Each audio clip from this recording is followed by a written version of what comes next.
Vocês enxergam o slide? Sim, tudo perfeito. Muito bem.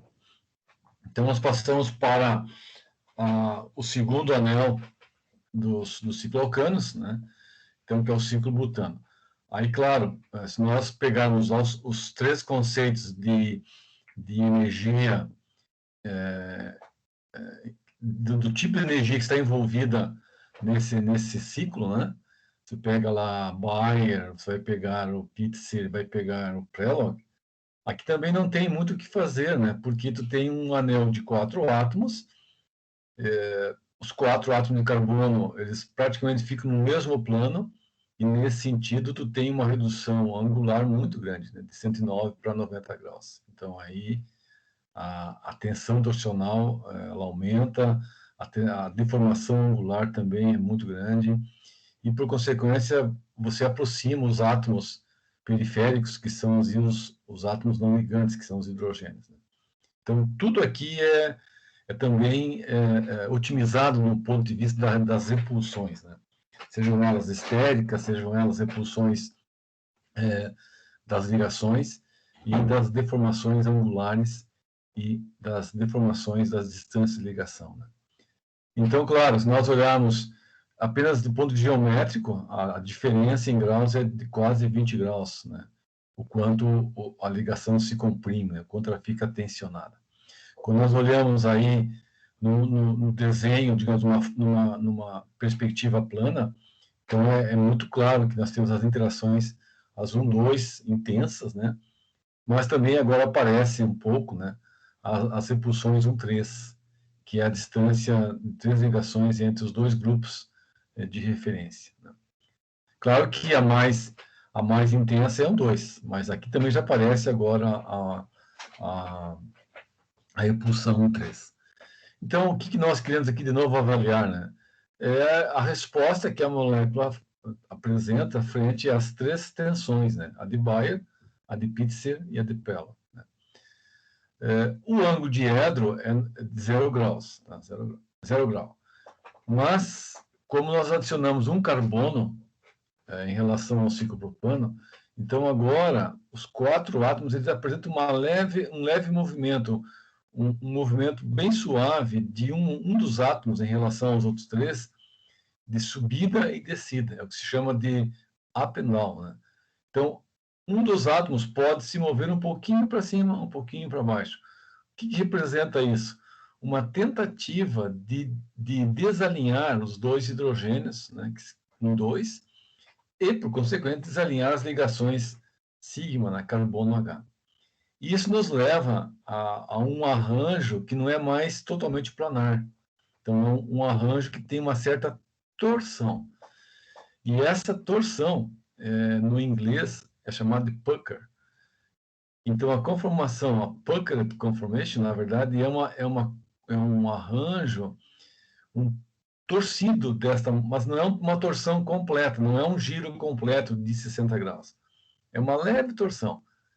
E se você olhar no dicionário de inglês-português, a palavra puck quer dizer, ela se relaciona ao fato quando você, por exemplo, você come um pêssego, e o pêssego, em geral, ele é um pouco azedo, um pouco não, ele é azedo, ele é um pouco amargo, né?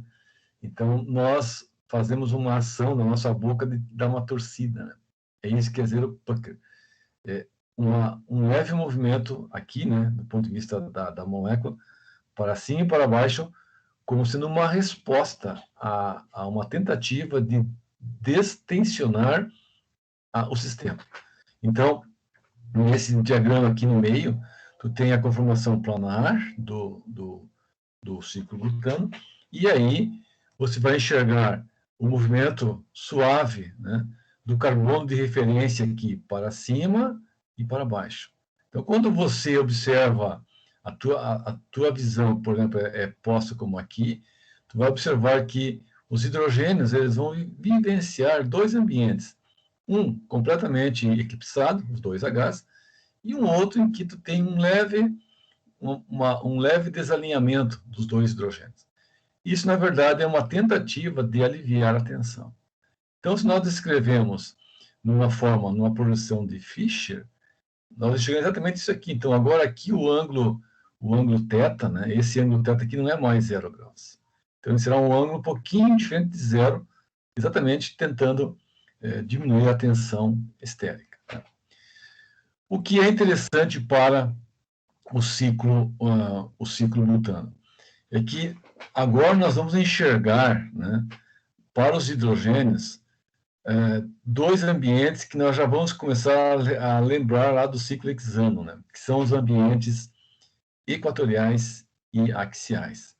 Então, o estudo teórico e o estudo de modelagem, mesmo os modelos que a gente constrói, né, nós enxergamos que alguns hidrogênios se posicionam numa linha, né, numa linha imaginária vertical, né, e outros numa linha imaginária horizontal. Então, o que se diz são os ambientes axiais e equatoriais. Então, no ciclo butano já aparece a possibilidade de nós diferenciarmos espectralmente os dois hidrogênios, um axial e outro equatorial. Qual é a dificuldade aqui? É que os movimentos de subida e descida que transformam, que recolocam, digamos, os hidrogênios em posições axiais e equatoriais, eles são muito rápidos, né? E aí, se nós quantificarmos as diferenças de energia, que nós vamos encontrar? Então, por exemplo, aqui, né, nesse gráfico, tem os dois extremos, que são degenerados, a mesma energia, apenas a conformação Pucker está, digamos aqui, uma espécie de uma cunha para cima, e aqui é para baixo, e entre as duas formas torcidas, nós temos a forma planar, né? Então, a diferença entre elas, entre a planar e a Pucker, a energia é muito baixa, é 1,45 quilocalorias por mol. Então, isso do ponto de vista de diferença de energia para podermos quantificarmos é muito difícil, né? Mas ela existe, tá? Então, se ter uma técnica para pegar o RMN e aí buscar um experimento em baixíssimas temperaturas, né? Para poder, digamos, localizar esses dois hidrogênios e aí sim, a partir, digamos, das áreas desses dois sinais, estabelecer a proporção e da proporção tirar o ΔG. Né? Agora, claro, a nossa capacidade de síntese ela vai muito além do ciclo butano. E você pode ter, por exemplo, substituintes no anel do ciclo que eventualmente travem, né? É o que chama lock, que trave uma conformação específica, e aí você pode então pegar ela com mais detalhes. Então, esse é um ponto importante do ciclo butano, e aí só para lembrar a vocês, né, que o ciclo butano, ou um ciclo de 4, né, se apresenta em muitas outras moléculas orgânicas, né, e faz uso desta questão conformacional para aumentar, por exemplo, a reatividade. Né? Então, como exemplo, penicilinas, né? Elas são substâncias importantíssimas do ponto de vista biológico, né? Atuam contra fungos e bactérias, coisa assim, né? Tem uma eficiência muito alta, né? E um exemplo aqui é a oxacilina, mas, de qualquer modo, as penicilinas, elas têm como elemento básico o ciclo aqui, que é um biciclo, um anel de 5 no lado direito e um anel de 4 no lado esquerdo. E é exatamente o anel de 4 que dá uma característica que confere às penicilinas uma propriedade biológica rápida e eficiente. Por quê? Porque é um anel de 4 membros, né? E ele é biciclo, mas ele é de 4 membros. Então, aqui, na verdade, tem uma tensão associada a esse anel, e que facilmente ele se abre para destensionar. E, além do mais, nesse caso, né, em particular, né, o anel de 4, né, ele tem uma questão aqui que é a dificuldade da deslocalização do par de elétrons do nitrogênio com relação à ligação dupla carbonilo.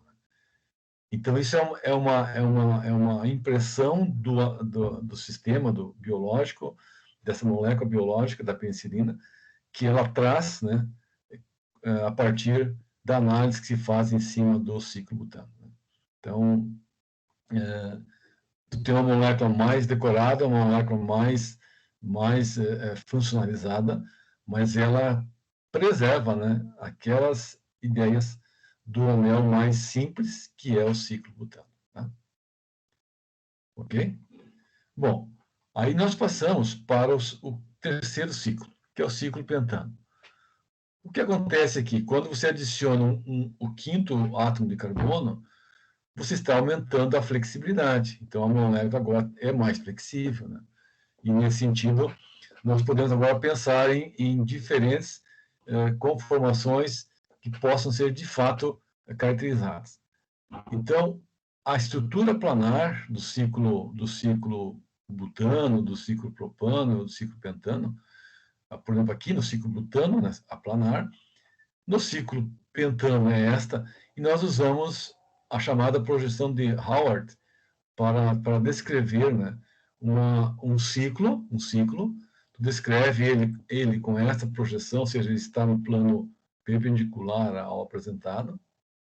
As ligações do ciclo, então, estão no plano, e as ligações dos outros átomos, por exemplo, aqui das ligações CH, no sentido vertical.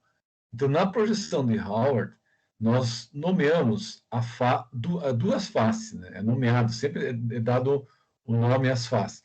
Então, quando você vê assim, o composto é um beta-glicose, beta-pentose, significa o quê? Que um dos grupos está na face superior da projeção de Howard. Então, a face beta é esta aqui. E a inferior é chamada de face alfa. Então, a alfa-glicose, então o grupo OH está voltado para baixo, na projeção de Howard. Beta-glicose, o grupo OH está voltado para cima. Tá? Então, deriva daí o uso desses descritores, alfa e beta. O que acontece no ciclo pentano? O quinto átomo de carbono dá mais flexibilidade na molécula. E agora nós temos as chamadas conformações clássicas, né? O envelope e a meia cadeira. Então, o que é o envelope? É você ter, na verdade, os quatro átomos de carbono aqui num plano, e este átomo de carbono, que é o quinto, ele está para cima, formando a parte final do envelope. E aí, cada átomo de hidrogênio em cada átomo de carbono vivenciará diferentes posições, né? Então, é chamada posição de flag position, que é a de bandeira, né? Então, cada átomo de carbono pode executar esse movimento para cima, né? Então, o carbono aqui que está marcado, né? Esse vai descer, fica no plano, e esse vai subir. E assim, nós iremos observar sucessivamente para os 5 átomos de carbono nesse movimento ao redor do ciclo. É o chamado circuito conformacional, né? Que é a volta completa. Então, cada átomo de carbono sobe e desce, sobe e desce, sobe e desce. Só que nessa brincadeira de subir e descer, a forma envelope é transformada numa forma meia cadeira. Então, o que é a meia cadeira? Aí, é claro, você imaginar, né, que este átomo aqui está subindo, mas ele está agora... os 5 não estão no mesmo plano, não estão.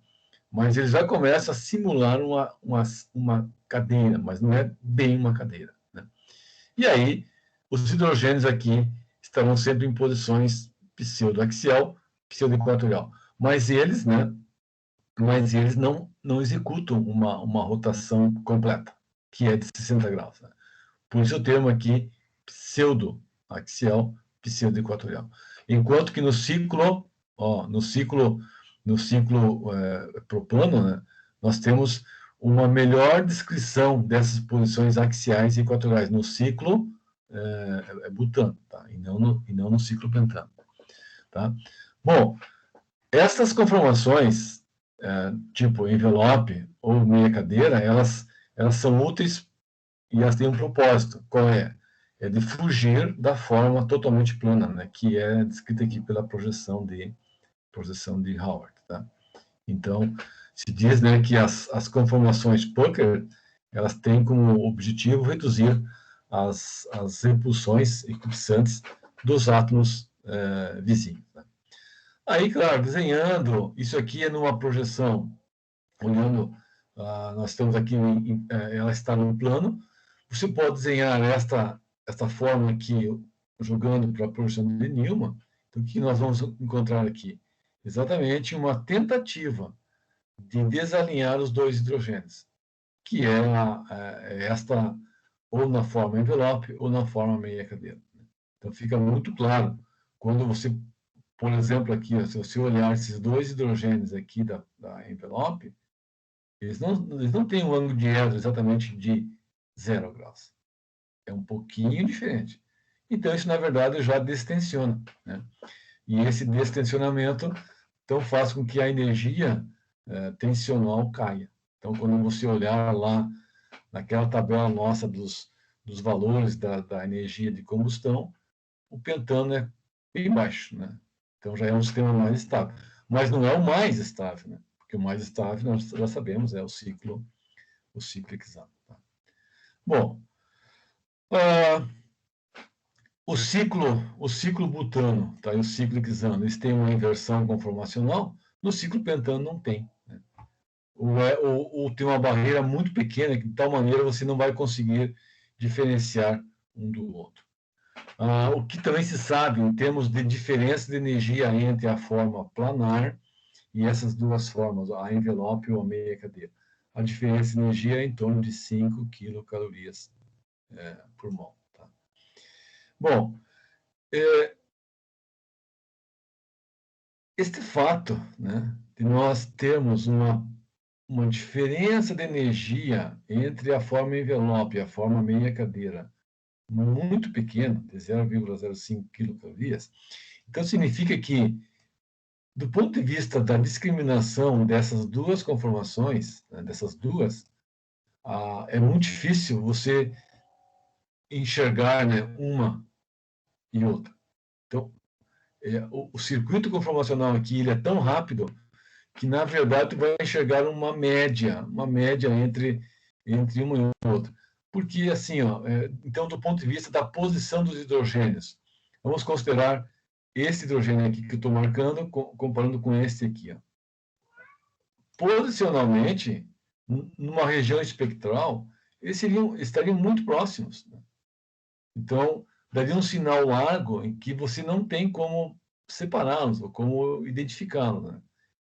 Então, isso representa uma barreira rotacional muito pequena, né? E de alguma forma são quase indistinguíveis. Né? Eles não são iguais, mas para o equipamento se torna igual. Né? Então, isso é um fato. E aí, o que vai acontecer?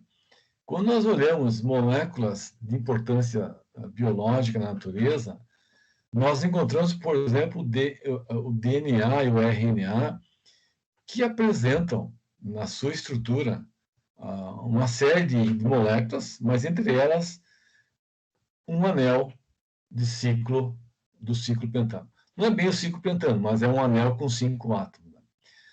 Então, a primeira pergunta que se faz é assim, por que o anel do DNA e do RNA, por que o açúcar que a natureza escolheu não foi um açúcar de 6, mas sim um açúcar de 5? Né?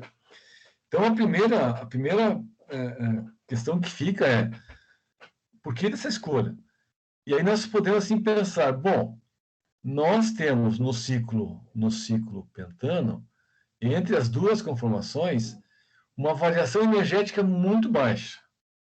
Isso quer dizer que, se porventura a molécula está na forma envelope ou na forma meia cadeira, o ajuste energético é muito rápido. Né? Então, basta uma pequena diferença de energia e você já tem as moléculas, digamos, numa forma ou na outra. Né? Agora, se essa diferença fosse muito alta, nós teríamos um degrau energético ou um gradiente energético bem distinto. Né? Vamos supor que tivesse a 6, 7 quilocalorias. O que aconteceria? Né? Aconteceria que o rearranjo, a transformação de uma conformação na outra, implicaria num custo energético muito alto. Né?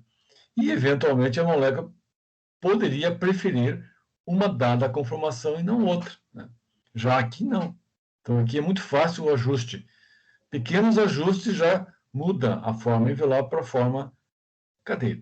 Então, se você olhar o DNA e o RNA, eles são aquelas moléculas que precisam, né, sobreviver, precisam estar, digamos, prontas para o processo de cópia, de duplicação e de sustentação da própria vida, do código genético, né?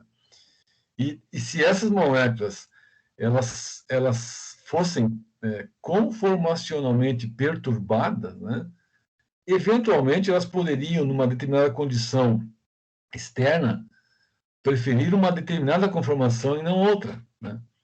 E isso geraria um DNA diferente do que nós conhecemos, né? Então, nós teríamos um DNA ou um RNA cujas conformações seriam algumas e não outras. Já no DNA atual, ele tem um anel de 5. E no anel de 5, do ponto de vista conformacional, pouca diferença tem entre um e outro, tá?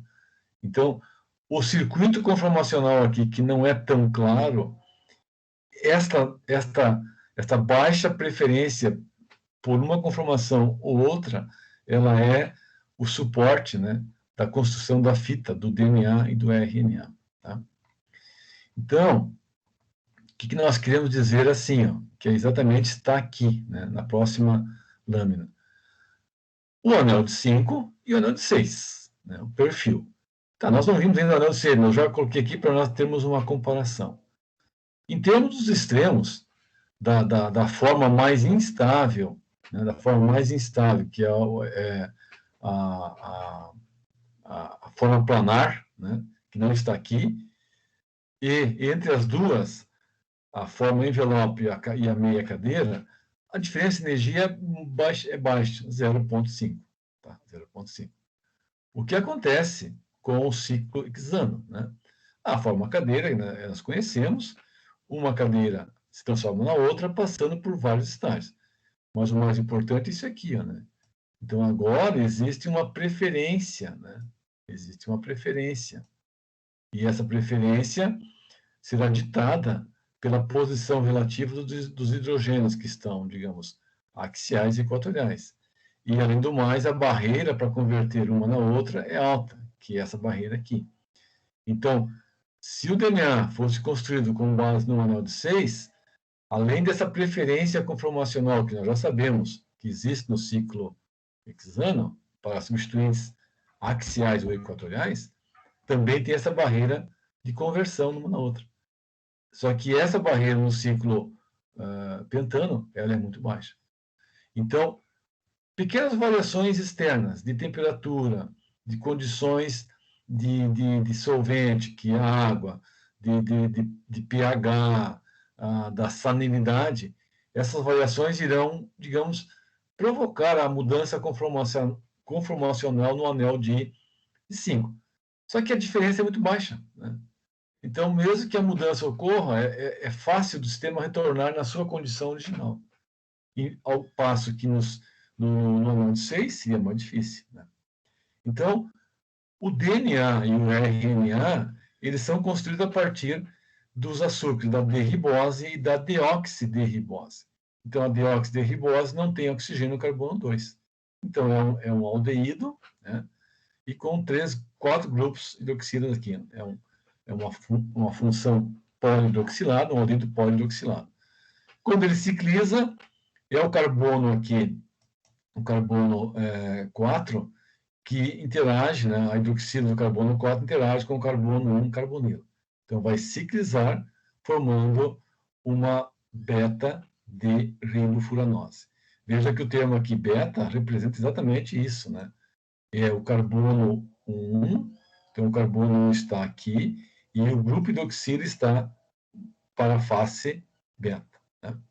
Quando nós pegamos agora a 2-deoxiderribose, então nós vamos olhar, ela está aqui. Então, no carbono 2, ó, não tem hidroxila, não tem. Isso é importante porque a D-ribose vai formar o RNA e a deoxirribose irá formar o DNA. Então, um açúcar forma uma fita e o outro açúcar forma a outra fita. Além disso, o anel é formado a partir, então, da ciclização, formando um ciclo de 5 átomos, e não de 6. Porque poderíamos ter aqui, né, este oxigênio aqui do carbono 5, interagindo o ataque nucleofílico a esse carbono aqui. E aí nós teríamos a formação do quê? De um anel de 6. Mas, no processo seletivo, durante milhões de anos, né, as enzimas então, trabalham na ciclização, formando um anel de 5, a D-ribose e a deoxidirribose. Tá? O aldeído aberto, né, dessa forma, o aldeído aqui na projeção zigue-zague, cunha travessão, na forma de Fischer está desenhada aqui, e na forma de Howard é esta projeção aqui. Então, são diferentes formas de nós descrevermos o açúcar. Além do DNA e do RNA, nós temos os tipos de açúcar, né, que também são importantes. Tá? Mas, ficando ainda um pouco nas duas fitas. O DNA e o RNA, como você já sabe, né? Então, por exemplo, no caso do DNA, ele vai usar um conjunto de bases, as chamadas bases nitrogenadas, adenosina, timina, citosina e a guanina, né? E cada base aqui, ela se liga ao anel do açúcar, né? Na posição, olha só, na posição 1. Então, veja a importância agora da questão conformacional aqui. Se este anel fosse um anel de 6, a hidroxila iria ocupar posições clássicas, definidas, energeticamente definidas, axial e equatorial. Isso é certo, nós sabemos. Como é um anel de 5, a oscilação deste grupo, numa conformação ou na outra, seja ela envelope 1 ou envelope 2, quer dizer, a envelope 1 precisa passar por uma forma torcida e depois retorna. Mas a diferença é muito baixa em energia, é 0,5. Então, a oscilação desse grupo OH, do ponto de vista conformacional, é muito baixa. E quando nós ligamos as bases nitrogenadas nesta posição, na verdade, nós estaremos sujeitando ao movimento conformacional. Esta base que está ligada aqui, ela acompanha o movimento conformacional do ciclo. E se ele se mantém razoavelmente na posição ali pseudo-equatorial, então pouca oscilação também acontece nas bases nitrogenadas. Né? Então, essa oscilação conformacional, ela é garantida exatamente, essa baixa oscilação conformacional, né? Ela é garantida exatamente pela formação do anel de 5 e não do anel de 6. Né? Então, o anel de 5 é chamado de oxolano, tá? Enquanto que o anel de 6 é o oxano. Tá? Então, aí nós vamos ter no carbono 3, este no carbono 5, então, o carbono 3 aqui tem um OH vertical, né, que é a pseudoaxial, e o carbono 5, outro OH. Bom, importância disso, de novo, né? Esse carbono aqui, este grupo, né, ele se ligará a um fosfato, e esse fosfato se ligará a um outro anel do açúcar.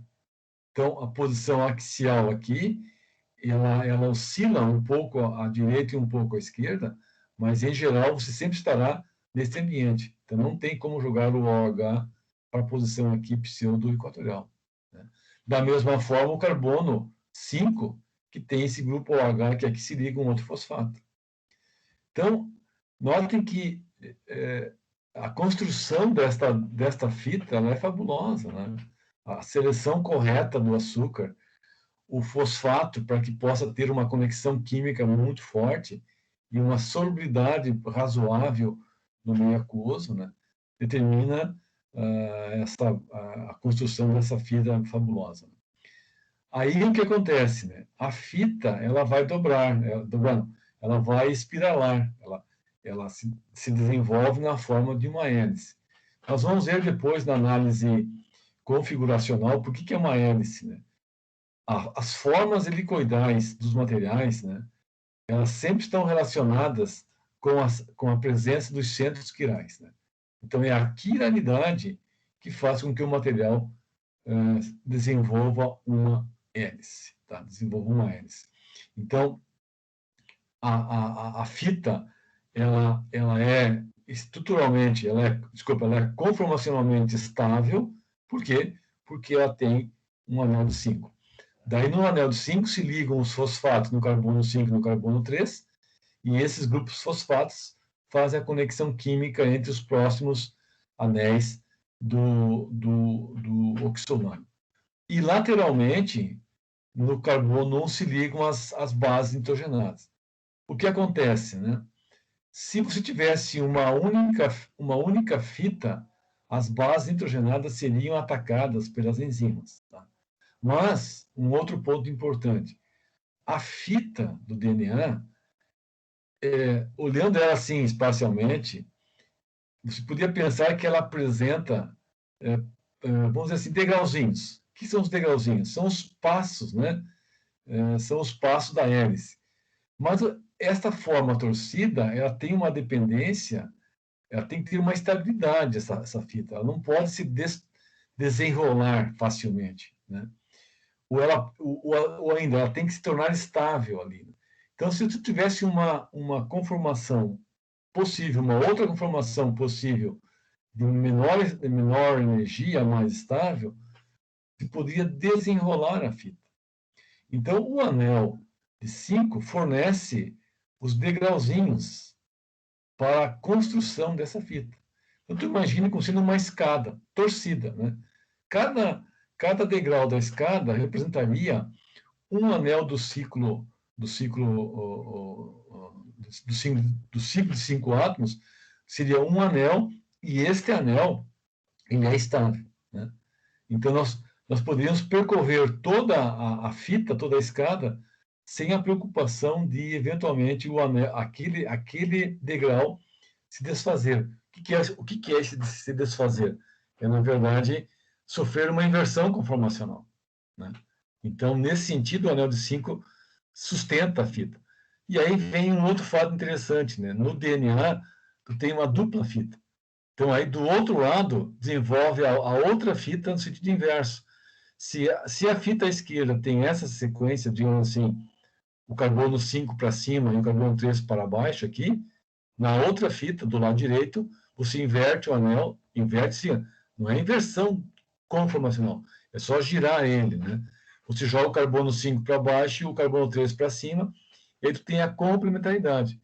De que maneira? Através das ligações de hidrogênio de uma base nitrogenada com outra. Então, tu tem aí a associação do tipo assim, guanina, citosina, timina, adenosina e assim por diante, através das ligações de hidrogênio. Então, posto dessa forma aqui, né, ó, posto dessa forma, o que tu enxerga? Carbono 5, carbono 3, tu está formando a fita do lado esquerdo. Aí tu pega essa fita aqui e inverte ela e põe para o lado direito. Então, agora o final da fita, o carbono 5 está para baixo e aqui está para cima. Observe as bases nitrogenadas, a conexão entre elas, né, é ligação de hidrogênio. Isso aqui é uma forma interessante de estabilizar esta fita na forma helicoidal e, ao mesmo tempo, quando você enxerga as ligações de hidrogênio, no fundo, essas ligações intermoleculares é uma proteção que a fita tem à ação de enzimas, né? Então, é difícil a enzima entrar nessa região, porque é uma região que está dentro, né, dentro da fita. Então, veja que essa questão conformacional ela está posta aqui, dando uma estabilidade à fita. Então, voltamos. Se aqui nós tivéssemos uma inversão conformacional, como tem no ciclo hexano, esta fita seria conformacionalmente instável, né? Ela estaria sujeita a rupturas, né?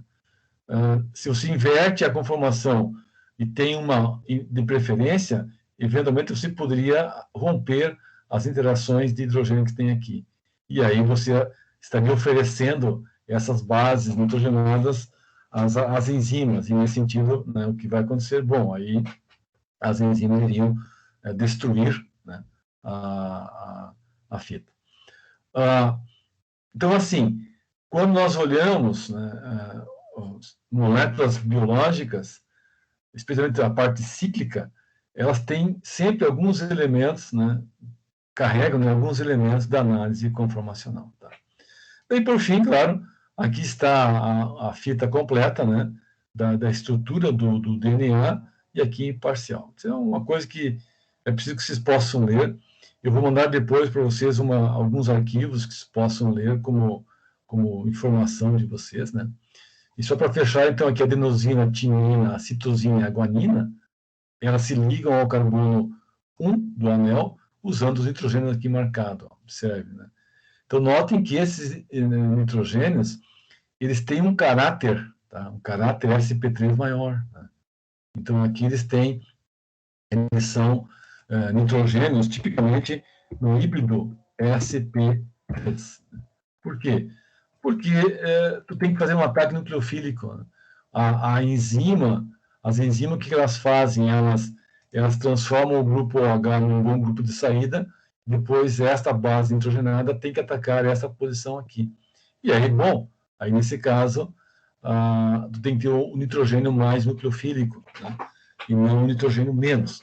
Então, aquele nitrogênio que tem um comprometimento menor com as deslocalizações eletrônicas através do anel, é esse nitrogênio que interage e que reage com o carbono 1. Tá? Ok? Então, assim, né, nós vamos olhar, por exemplo, o ciclo hexano e o ciclo pentano. Claro, nós vamos olhar na outra aula o ciclo hexano, mas já antecipando. Se nós olharmos o ciclo pentano com o ciclo hexano do ponto de vista da preferência conformacional, nós já podemos enxergar, olha só, um grupo Y aqui e o hidrogênio, Y e hidrogênio. Então, aqui o ângulo de edro é de 60 graus, e aqui ele é menor de 60 graus. Então, se este grupo sai, por exemplo, se ele sai. Ao sair, ele destensiona o estado inicial. Então, o estado fundamental do ciclo de 5 é mais tensionado que o estado fundamental de um ciclo de 6. Por essa razão, por exemplo, né, a reatividade dos anéis de 5, por exemplo, numa SN2, ela é maior que os anéis de 5. Tá?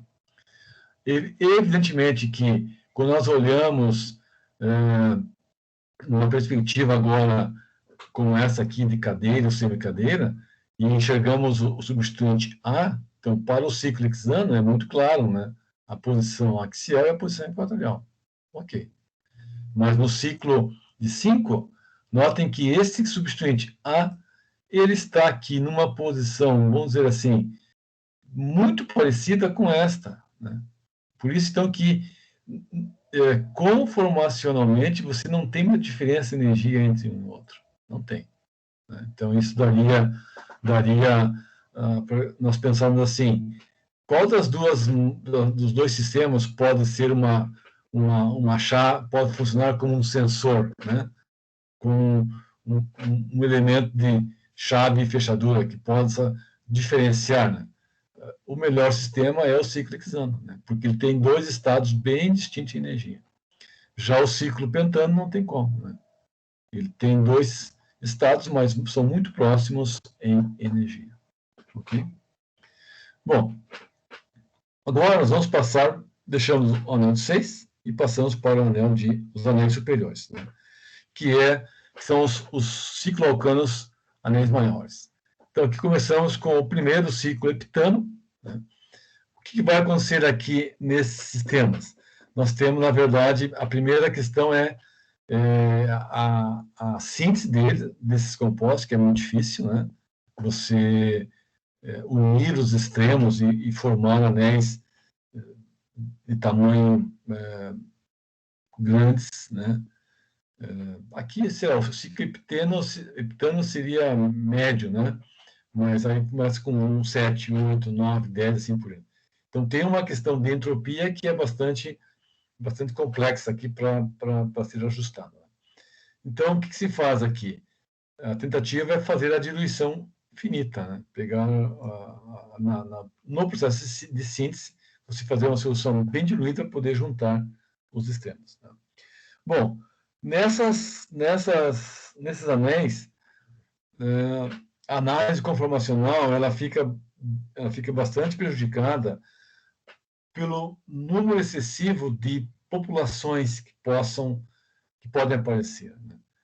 Então, normalmente se faz as análises usando a ressonância magnética e baixas temperaturas. Então, para você ter uma ideia, apenas no ciclo heptano, né? Tu tem duas conformações aqui mostradas, né?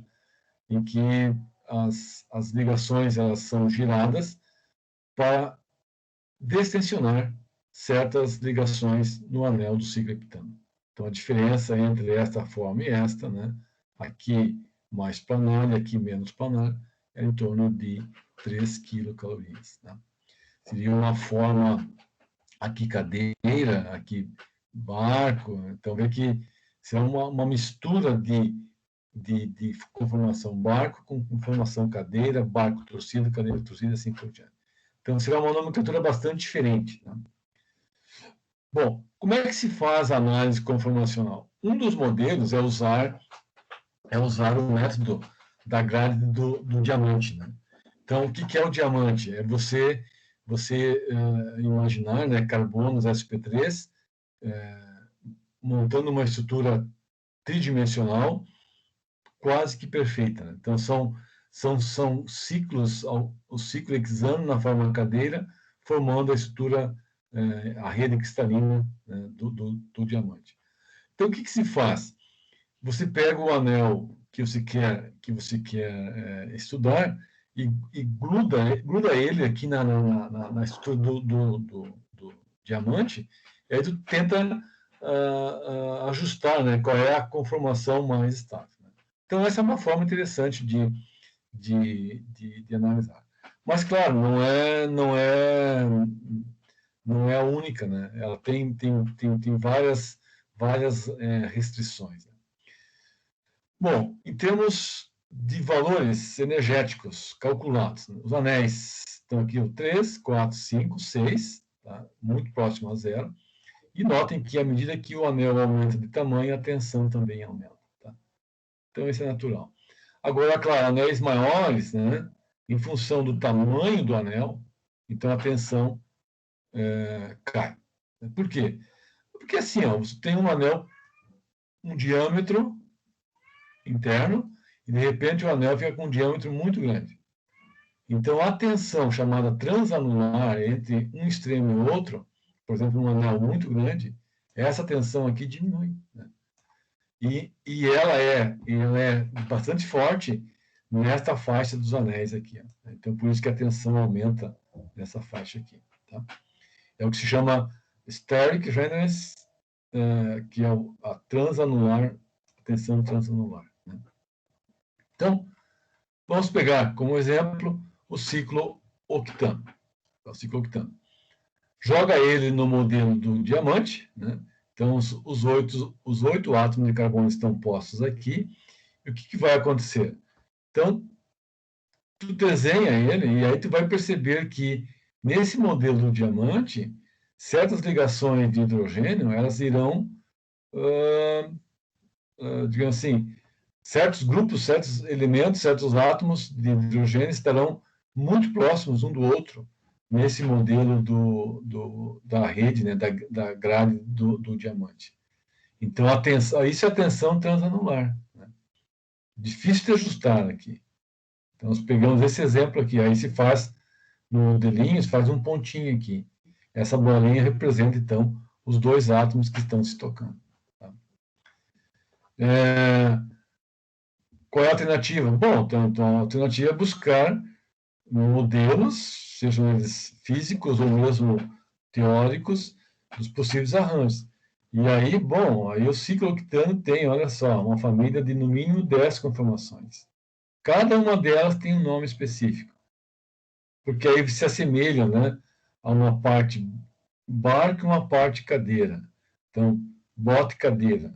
Ou uma parte bote-cadeira, mais uma torcida, ou ainda bote-bote, ou somente bote, ou bote-torcido, cadeira-torcida, cadeira, e até a forma crown, que é a forma coroa.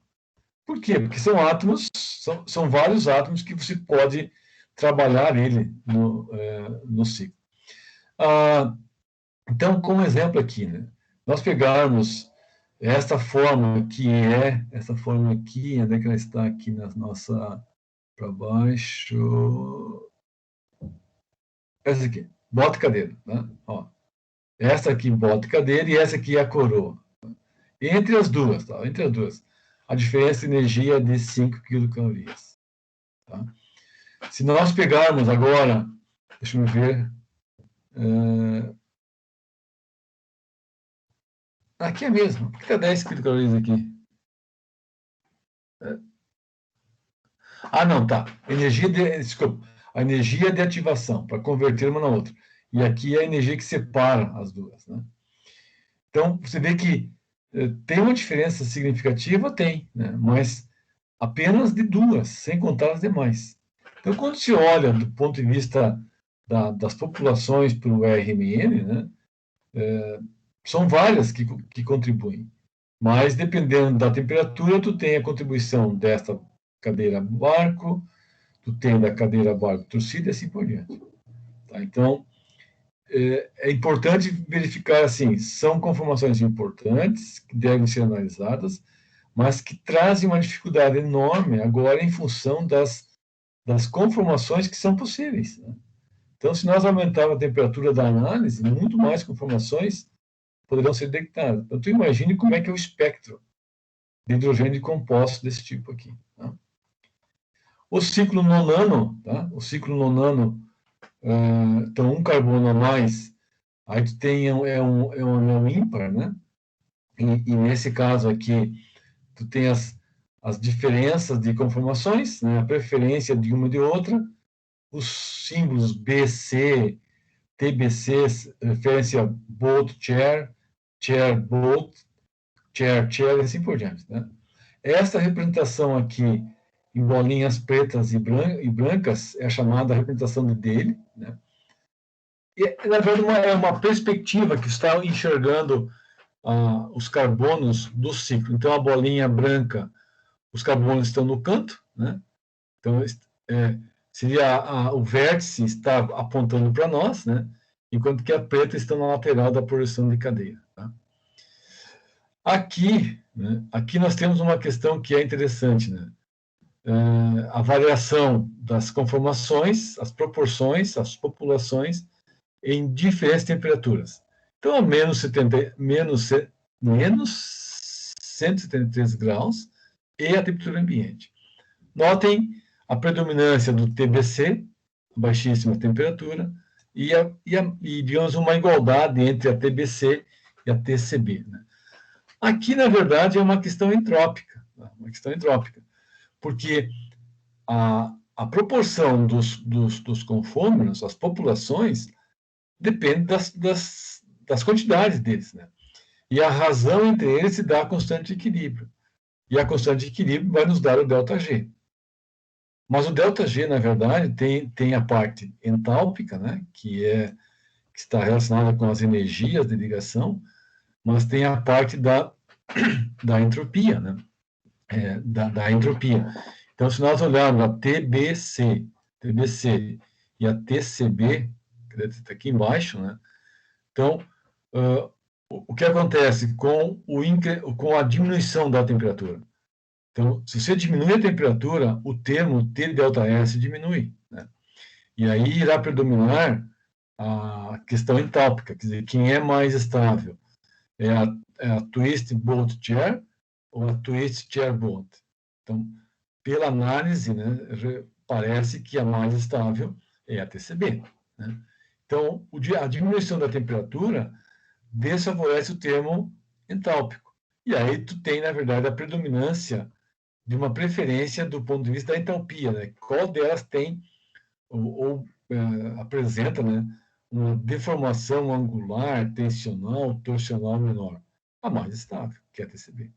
Quando você agora quando você agora aumenta a temperatura, então está aumentando o termo entrópico, né? E aí você, pelo acréscimo da energia térmica, você pode permitir, né, que outras conformações estejam presentes, né? E aí, então, uma certa igualdade. Vê que mesmo a TCC começa a aparecer num valor razoável, em termos de 10%. Tá? Então, a questão da entropia, né, ela é fundamental. Né? Tá? Bom, o ciclo decano com 10. Tá? Então, o ciclo decano com 10, nós pensássemos na transdecalina, o que nós faríamos? Nós vamos romper a ligação do carbono 6 e eliminar a ligação. Formaria, então, um anel de 10. Né? Um monociclo, não biciclo. Qual é o problema aqui? Ele tem a repulsão aqui entre os hidrogênios 1 e 6. Né? Então, esse modelo do diamante também, ele sofre algumas restrições, porque nós teremos, na verdade, essas repulsões transanular. Então, aqui no modelo do diamante, ó, né, você pode escrever várias formas, mas sempre haverá alguma repulsão entre os hidrogênios transanelar. Tá? E aí representa o quê? Que para o diamante, nós teremos, assim, diferentes conformações tentando ajustar essas, ou eliminar, né, essas repulsões que existem através do anel. E aí uma delas é esta aqui, né, uma das mais significativas para o anel, de 10 átomos, é essa que é chamada aqui de trans, né, até nem tem nome aqui, mas ela é a mais estável entre 18 conformações. Tá? Bom, vamos fazer um intervalinho, são 10 horas, depois nós voltamos para falar dos demais ciclos. Tá, beleza. Tá bem, tá bem. Quanto tempo mais ou menos, professor? Sim, uns 15 minutinhos. Tá. Nos vemos em breve. Deixa eu parar aqui a gravação.